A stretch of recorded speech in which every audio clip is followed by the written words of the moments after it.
I really don't like talking about this stuff, but we're gonna go ahead and talk about it tonight. That old trading stuff. Barbara said it works for some people, so we're gonna, we're gonna get into it. So, welcome to the call. Glad to see everybody coming in the room. I think this is a training on what, three? Are we three, Barbara? We are, yes, lesson three, part two of lesson three. Okay, part two of lesson three. Three got two parts to it. Okay. Well, last week was interesting. We got into talking about some things that go along with this trading thing we talk about, but I'm excited about the fact that we hadn't had a bonus question in a while, Bob, and I threw one in.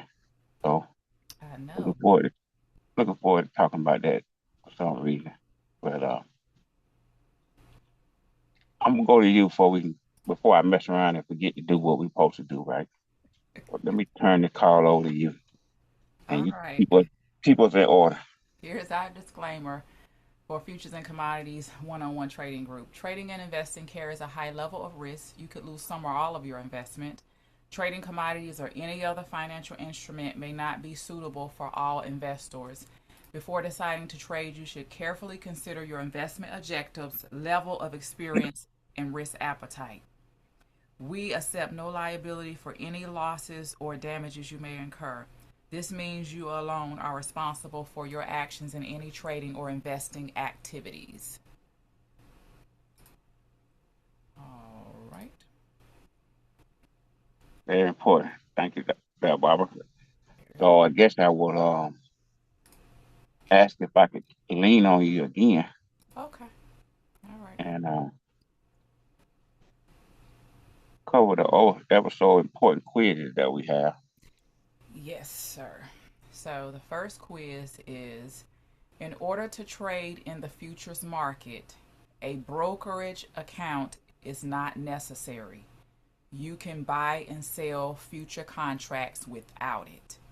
A, false. B, true. C, not sure.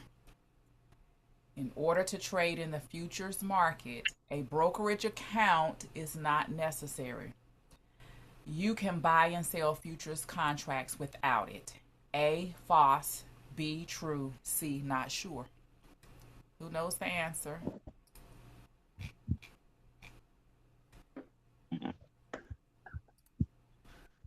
False. It's false. I said false too. Uh, False. Zanetta says A, false. Tanisha said it is needed. Okay. What do you think, Delvin? Can we just get out there and we ain't got to have no brokerage account? We just do what we want to do. yeah, can I just open up a bank account and just go online and just start trading? Can I do it that way? Mm. No, not in this market. Not with this market. No, guys, y'all, that's actually very important. Everybody, y'all are very correct on that, and it's very important. Legally, you cannot do it without going through a brokerage, a, a licensed brokerage, one that's actually licensed and regulated, because we are operating in a very highly regulated space. So, yeah, very important. We can't just open up account online or anywhere if it's not a licensed brokerage. And there's some that we recommend. We'll get into that, but yeah, that's very good. All right, quiz number two. A futures contract cannot be sold before it becomes due. You have to wait until the expiration date in order to liquidate the contract. A is true, B is false, C not sure. A futures contract cannot be sold before it becomes due. You have to wait until the expiration date in order to liquidate the contract. A, true. B, false. C, not sure. B. It's false. False. False. False. We got false. Yes. So it sounds like they saying, Barbara, that we can sell the contract before the expiration date. Is that what y'all saying? Yes. Correct. Would say you And, better. You don't want to wait till the end unless you want it in your yard. and let's be clear about this, everybody, because I want you to really get the picture. Not only can it be sold before the expiration, it's going to be sold over and over and over again before expiration. I got into a trade, cotton trade, that only lasted for just a very short time. But I bought that contract from someone. And when I got out of the trade, someone bought it from me. And when that person that bought it from me decides to get out of that trade, somebody's going to buy it from there. It's going to be sold so many times before expiration that you can't even count how many times it's going to be sold. So, yes, very good. But look like they on fire tonight, Barbara. I know. All right, let's see what y'all do with this bonus question here. All right. Special prize to the person who is the first with the correct answer. What price was silver trading for when I started trading futures back in the day? Give me the dollar amount. What price was silver trading for when I started trading futures back in the day? Give me the dollar amount. Mm-hmm.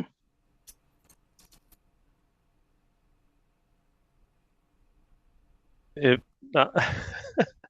I'm gonna say if it was 25 years ago, probably I'm gonna say $4.55 back in the day. $45. $25. So when $4. I looked, right, so I didn't put the number in, right? But when I looked it up, that's 31 years ago, which would have been between 95 and 96. And I think it was like 3.8 or something. So if I would have rounded it off, it would have been 4. I can't wrong, so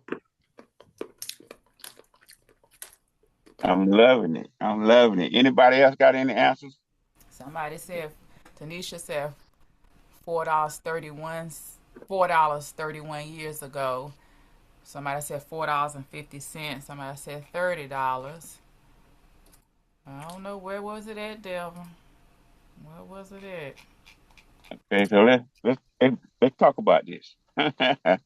So let's first the first thing, let's make sure we know, when did I start trading? Um, I heard 25 years, I heard 31 years. How long ago? When did I start trading? Who can tell me? Got the manual. Because it's in the Miss manual. Barbara, I finally found it in the manual. Okay, Alex, Okay. when did I start trading? August 15, 1994. There you There go. you It go. was on a Monday. There you go. Alice. Okay. So Mm. now that we know that, and it's also on our website, everybody. And not to mention in our Telegram group, a lot of you wish me a happy anniversary on my trading anniversary. But I'm sorry, everyone. My call dropped. I didn't hear anything anyone said. Well, we was trying to make sure we was clear on when I started trading, Stephen. So so we could get that point straight.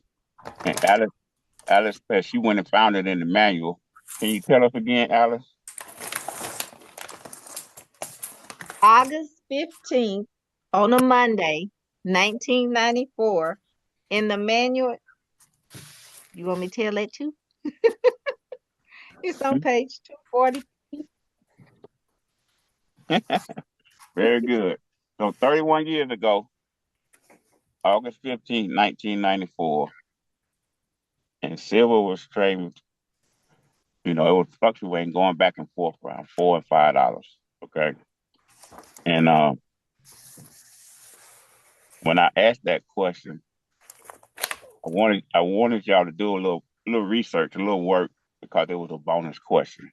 So I wanted it to be a little tougher than a regular question. But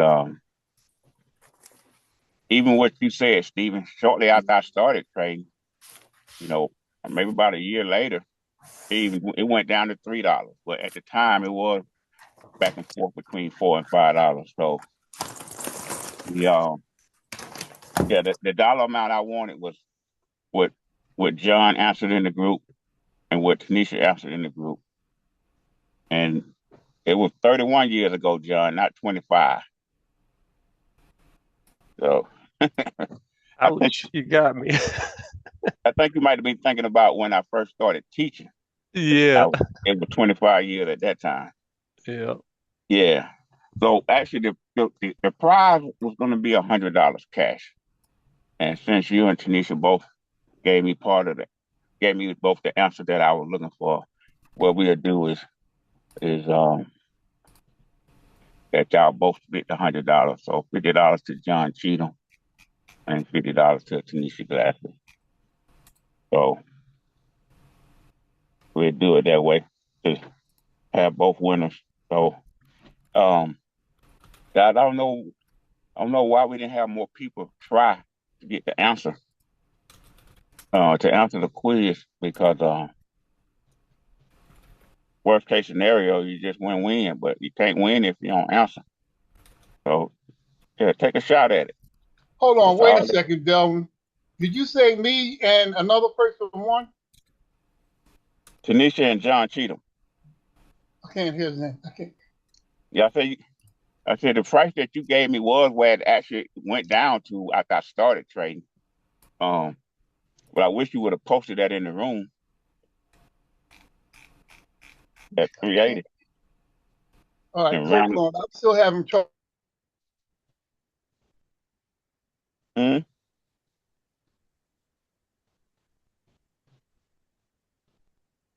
okay, I didn't quite catch what Steven said, but yeah, that's what we'll do. We'll just make sure we split it between the two answers. So imagine what silver was trading at when I started and where it's at today. Kind of mind blowing. What made me even think of using this as a bonus question is like I was just having to think about when I first started trading. I remember buying a $5 call option and then looking at what prices are right now. That's what made me even think of that question. So great job, everybody. And what in the world are we going to talk about tonight, Barbara?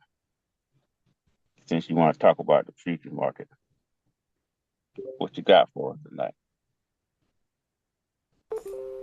Screen back pulled up. By the way, it made a new high right before we got on the call. So silver just won't stop, Barbara. $94. It's slated to go up high.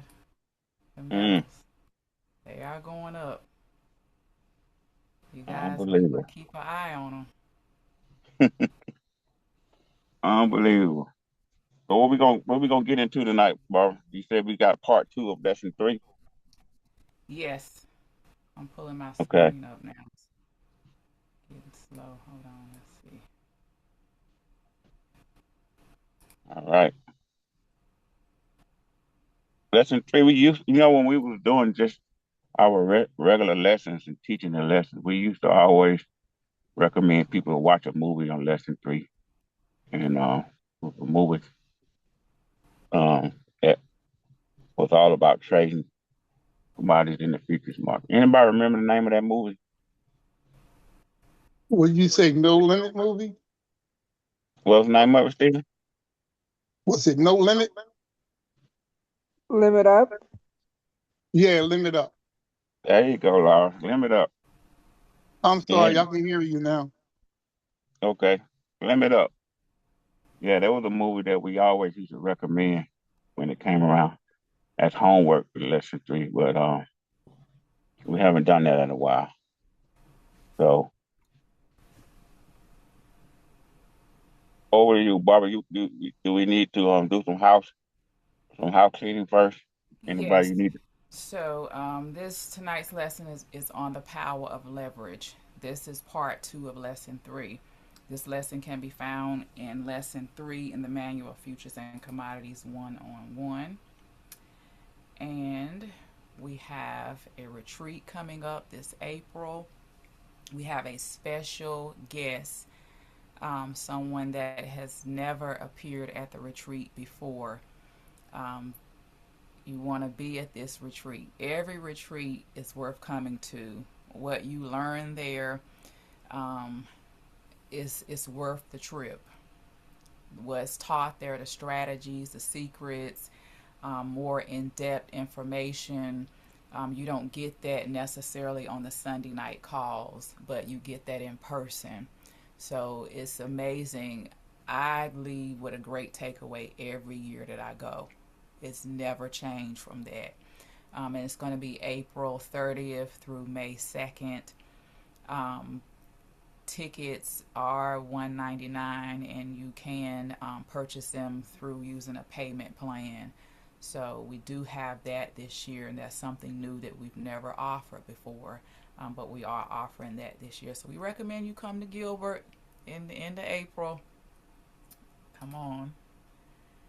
Next is our book manual. This is what we teach you from every Sunday.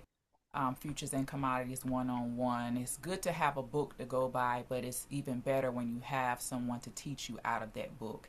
It expands your knowledge, helps you understand, and it answers the questions for you that you have when you're reading it by yourself. So we recommend that you get it. If you do get it, if you already purchased it, please leave us a review. It will help us tremendously if you would go back and leave a review. We would greatly appreciate it. And we want to give a special thanks to the CME Group. We know this is the largest exchange across the globe, and we use their videos and their education to bring to you guys. So special thanks to them. And along with Bar Chart, that's our go-to platform.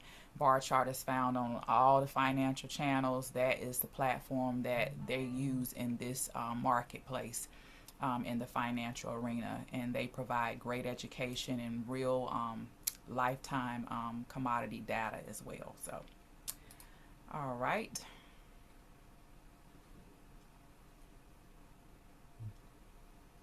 Take us away, Barbara. All right, so we got a video for you guys to watch.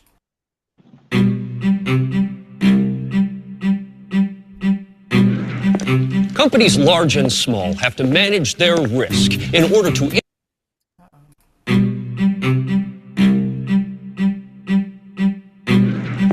Companies large and small have to manage their risk in order to import, export, or simply buy and sell their goods and services in the global marketplace. That means accounting for fluctuating foreign currencies and the array of things that can be risk factors. Price changes due to supply and demand, government policy, political change or unrest, the ups and downs of the economy, or simply the weather. The foreign currency or foreign exchange FX market is made up of a global network of the world's banks. Currencies must be transferred between banks 24 hours a day. The continuous fluctuation of currency rates can make it difficult for businesses to anticipate costs and forecast profits. That's where FX futures trading comes in. Wholesalers, companies conducting business abroad, banks, and governments can use futures to lock in foreign currency values and exchange one currency for another. FX futures give businesses and individuals the ability to prepare and account for inevitable fluctuations, putting themselves in the best position to manage the inherent risks of doing business globally. I'll give you an example. You're an American bicycle manufacturer looking to expand your business throughout Europe in June. For your business to cross borders successfully, you have to account for the costs of parts, materials, and logistics, while also positioning yourself to face the volatility of currency valuation. You have to prepare for continual, often unforeseen fluctuations in the value of the US dollar and the euro. Let's say you expect the price of the euro to fall in relation to the US dollar in the coming months due to European central bank policy changes and political unrest abroad. To avoid having a potential budget shortfall, you sell Euro FX futures to lock in the current price or value of the euro currency. Meanwhile, around the world, a number of factors are impacting the market, causing fluctuations in the value of the euro. By June, when you bring your product to market in Europe, the euro's value has indeed fallen. Having locked in the value of the euro with a futures contract months ago, you're free to focus on making a profit, knowing your business is protected from market volatility that could have resulted in a budget shortfall. So that's how businesses can use FX futures to navigate international markets. In today's global economy, FX futures can help manage the risks that are always part of doing business. I think we can all agree how important that is.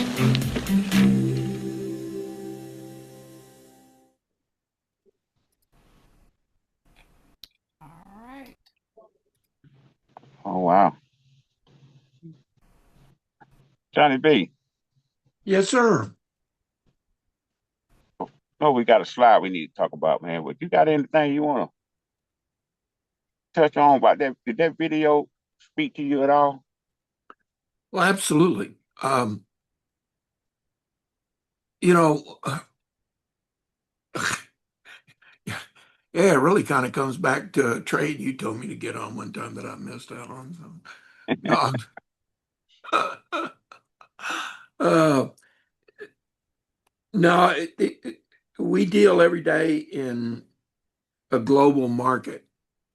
And so, you know, how the US dollar trades to others is important. So, yeah, it spoke to me. I don't care whether it's I'm selling cattle overseas or whether, you know, whatever. Yeah. And the reason I asked that, man, because what they were actually speaking on and talking about in that video, you do that on a regular basis with your cattle ranch, right? Absolutely. Yeah. Yeah. Awesome. I Great. mean, especially when you're talking about the foreign market, you know, if the dollar strengthens and it gets more and more expensive to sell your cattle overseas, then it affects the price or affects what they buy. You know, if the dollar is weak and it's cheaper for them to buy cattle, then yes. Absolutely. And simply put, everybody, what that company did was take advantage of the fact that the price was up and locked in the price so that it would be cost efficient for the business. Even when prices went down, they had locked in the price, and that was the purpose of them getting the futures contract to protect and basically hedge for the company. So that's basically what you just saw in that video. All right. Kick us off here, Johnny. Power leverage. Okay, the power of leverage. To increase the potential return on income through the use of futures contract or other financial instruments. What does this really mean? Next slide.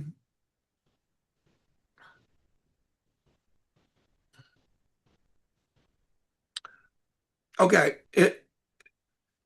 the benefits of leverage, it allows the trader to trade a large position, highly leveraged with small amounts of capital in a fraction of the contract size, and which increases your potential to increase your profits, and unfortunately the potential to increase your losses, because you're dealing with a with a contract. You're dealing with an agreement versus a actual purchasing the product. Go ahead. Next. Hey, Johnny, before we, if you don't mind, before we go ahead, I just want to touch on something on this. You know, we go to contract specs a lot, and we go over contract size. Mm-hmm. And we see some very large contract sizes that we're able to control when we get in the futures market. And Well, that can I give an example? When we absolutely. talked about the Forex trading just a second ago, when you talked to me about that contract with the euro dollar, Hmm. we were controlling $1 million. Hmm. And do you remember how much the the margin was? Man, if I don't, uh, It hey was Johnny, I want to say, but less I than can two help hundred you something out. dollars. Yeah, For less than $200, I was controlling $1 million in the euro. That's high. That's highly leveraged. yeah. To make to make sure everybody's clear on what we're saying, the contracts that we trade in the futures market control a lot of whatever commodity it is. And you will have to have a lot, way more money than you have to when it comes to the way that we're able to get into the market. You will have to come up with way more money in order to control that much cattle or that much coffee, whatever it is. You will have to have a lot more money. But because of the leverage we have when it comes to trading in this market, we can have a small fraction of that price that we need to have in our account when we get into talking about margin and maintenance. But it's just a fraction of what we really need to actually control that amount. That's the leverage that we have when it comes to trading with these futures contracts. I hope that makes sense to everybody. Correct. But as the price of that commodity goes up, we experience it on the entire amount. Mm-hmm. Okay, so let's go to the next slide.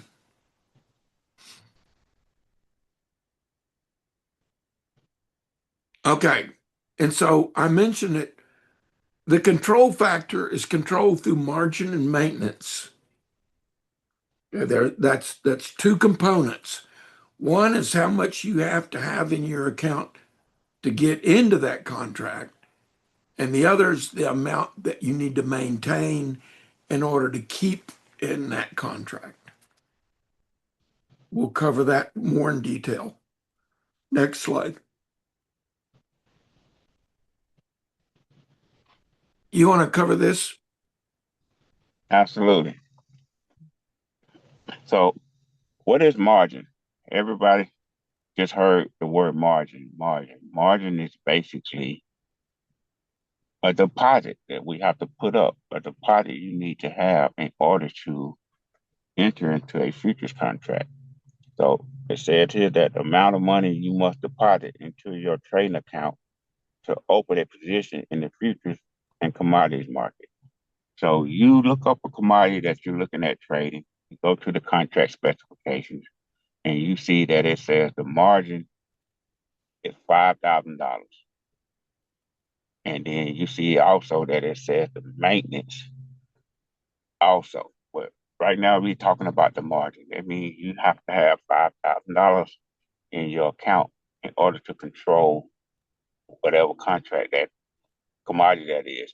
If you don't have $5,000 in your account, you cannot get into that contract trade. So here's what I want y'all to do when it comes to the word margin. Substitute the word margin for deposit. When you hear margin, change that in your mind to deposit. It's the same thing, okay? Hey, can I ask you a question, Dylan? Yes.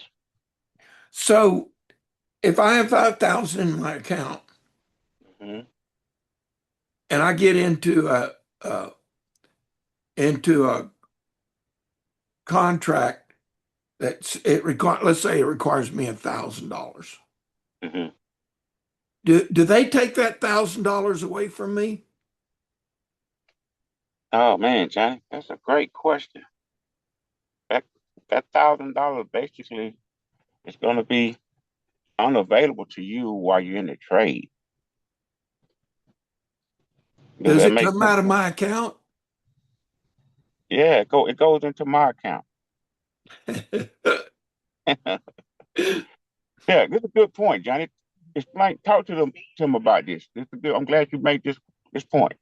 Okay, so if I enter into it, if I enter into a contract that says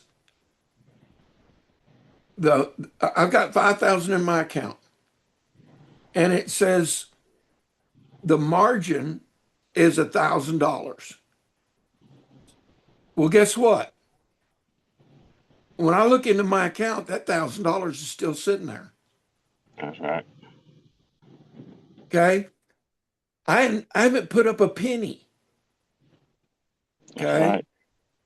But if the price goes up in my favor or down in my favor, whichever direction I'm in the market, then the increase will be based on the contract uh, point size, and either my account will go up in value or down in value by that Mhm. amount.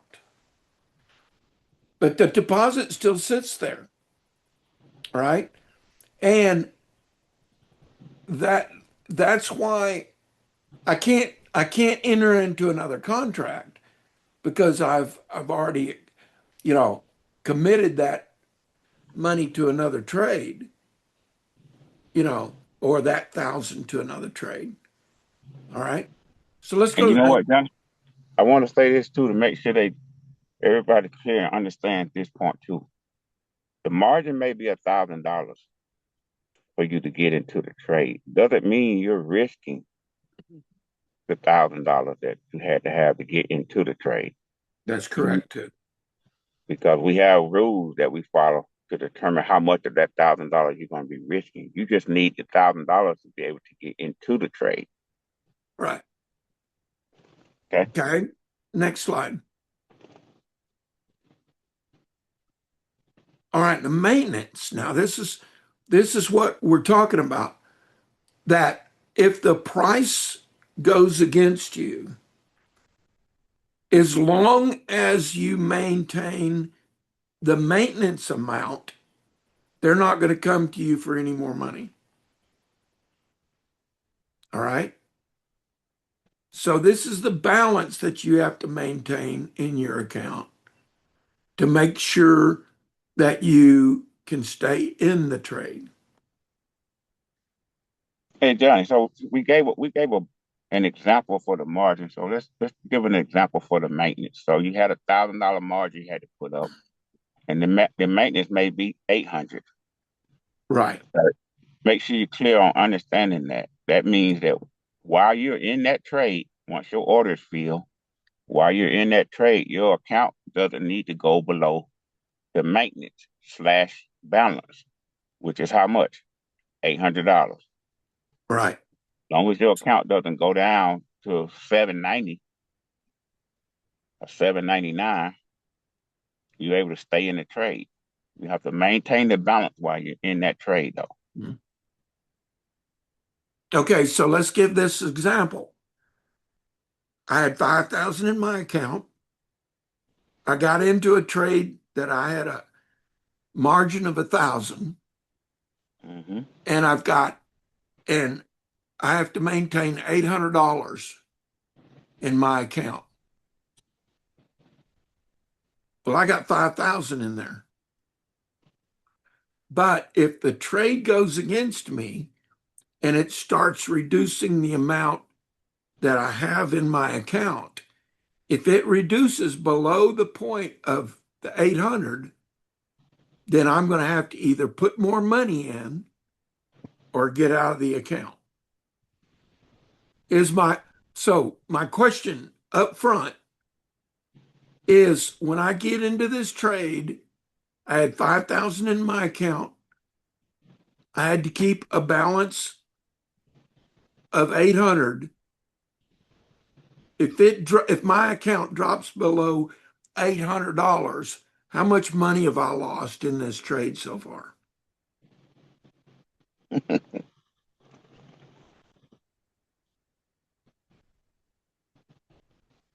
Johnny, are can you are, somebody tell me? are you asking? Okay, I want to know who you was asking the question to. Asking the group.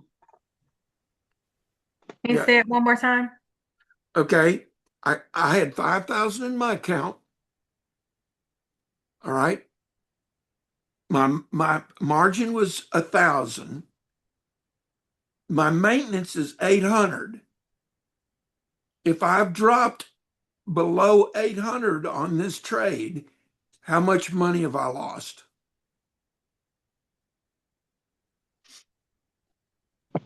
4,200? How much? 4,200? Good answer. Who was that? Tanisha? Very good. Very Very good. good answer. Now, what is our golden rule? Don't Don't. risk more than 10%. Never risk more than 10%. All right. So I would have been well out of this account, this trade, if it had gone that bad. Let's go to the next slide.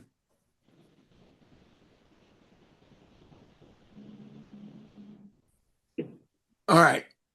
The contract size for the commodity is controlled through having the required margin and maintenance for the commodity.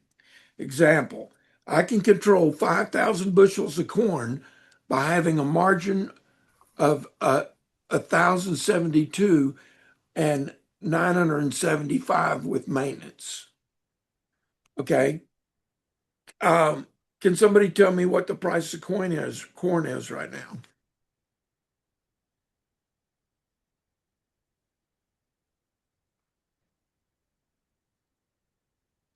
Ooh, ooh, ooh. Where would we go to find that? Grain? Yep. So the March 26 contract, right, is 424 and 3/4. All right. So 424. Come on. Come on. Come on. 424. What's 3/4 of a penny? 0.75 Mm-hmm.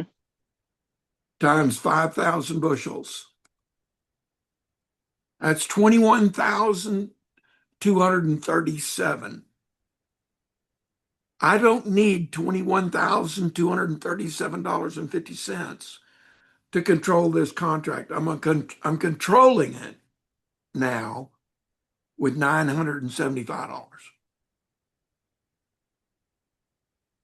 I Okay. hope everybody understands that, Johnny, because we covered leverage in the beginning. And this is a perfect example of the leverage we have. If we didn't have the leverage we have when it comes to trading futures, you would have to have 21,000 if you wanted to control 5,000 bushels of corn. That's what Johnny's saying. But because of the leverage we get to take advantage of when it comes to trading the futures market, you don't have to have but a fraction of that.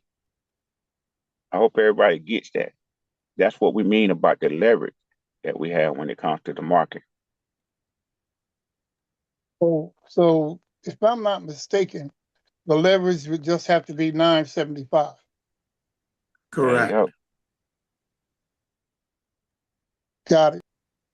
Versus 21,000. So yeah, I'm Okay. glad. That's a lot of leverage. Yes. And Yes. that's just on corn. Go back to Remember the what we example talked that Johnny about? on I'm the sorry. euro dollar. Go back to that euro dollar example. Hey, go ahead and change slides, but Barbara, can you go tell me what the margin is on the on the euro dollar right now, or the SOFR. yeah, so far.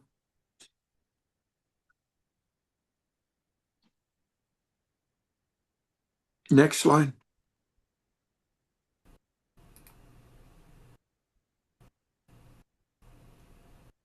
Okay. Go ahead, Delvin. Oh man, Barbara. Oh,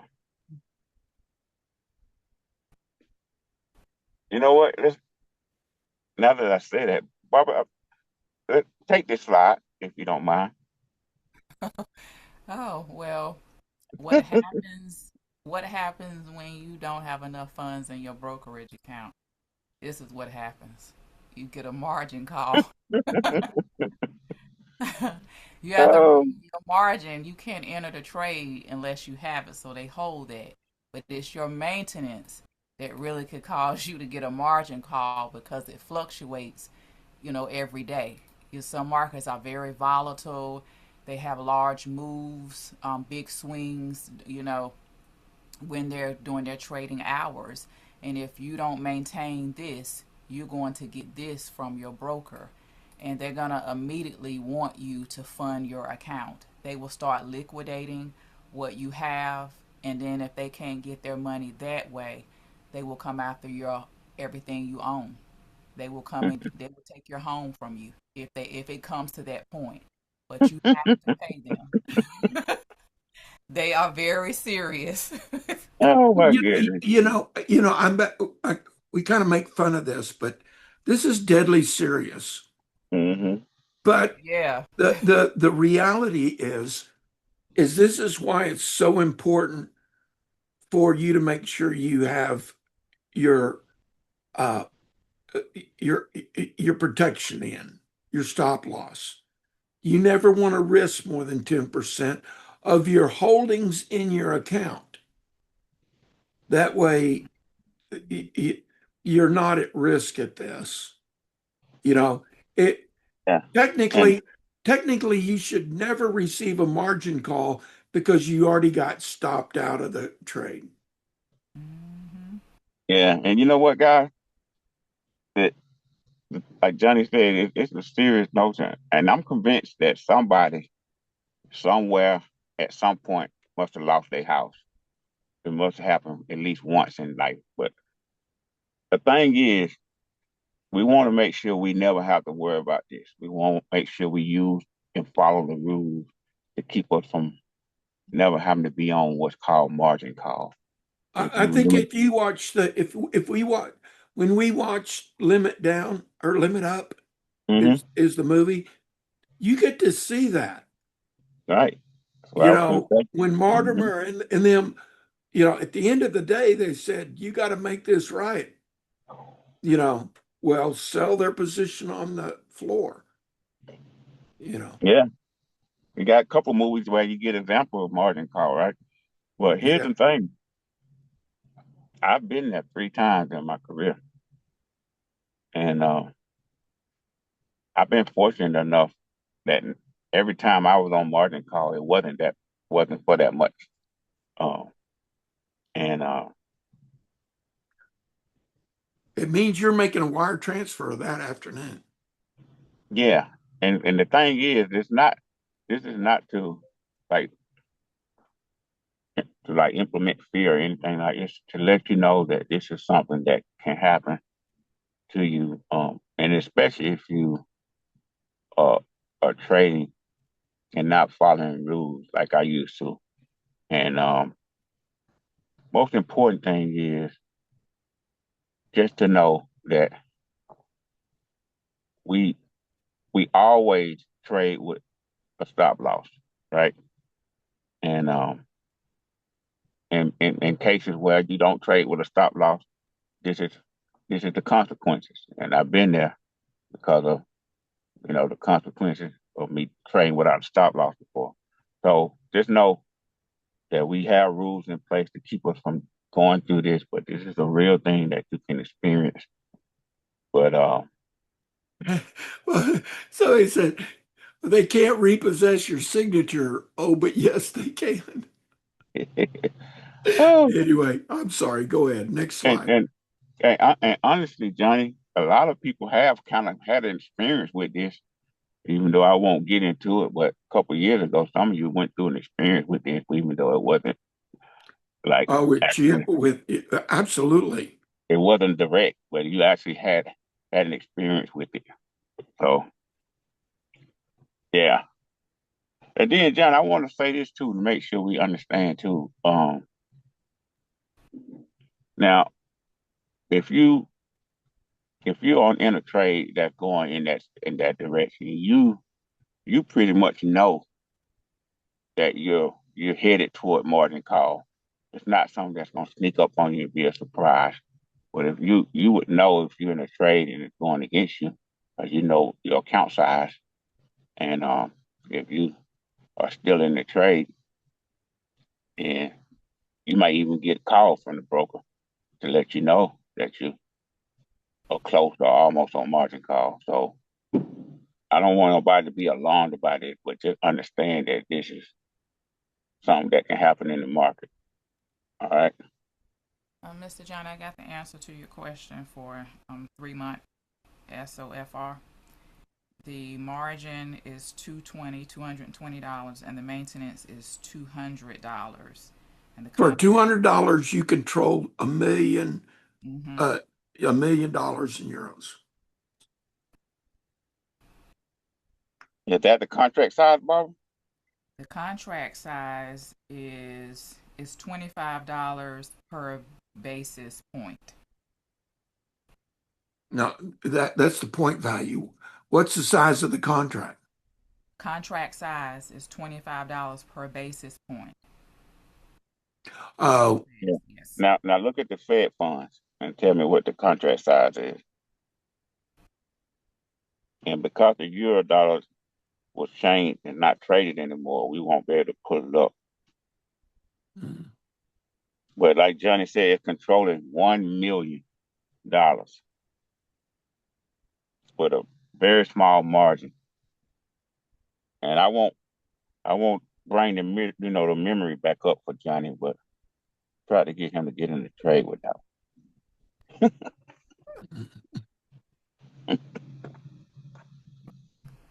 Sorry about that, Johnny B. oh, that's quite all right. So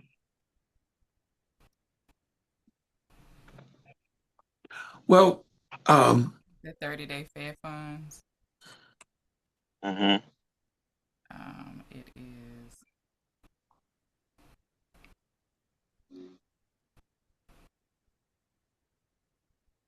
oh 5 million. Say it Contract again. is 5 million. $5 million. That's 5 million. Now tell everybody what the margin is for Fed funds. Y'all listen to this now. Ooh, If the $247. contract size is $5 million, what's the margin? Margin is $247. Maintenance is $225. This is obtainable for everybody to do. To control 5,000. All you need is less than $300. 5 million, bro. I mean 5 5 million. million. 5 million. My apologies. 5 million. That's mind blowing. I Now, know. Steven, you thought that was leverage on the coin, I'm did sitting here falling apart. Like, hold up, say that again. 5 million, not thousand. My apologies, everyone. 5 million. Ooh, $247. Oh. Yeah, yeah. Can I'm you a say I'm a millionaire. that's what can I'm you about say, to say. can you say leverage? What? Yeah. But wait until we get into contract specs and tell you what that really means, though. Yes, yes, yes. Well, man, I Q&A. hope awesome. Thank you, Barbara. I really hope everybody got value out tonight.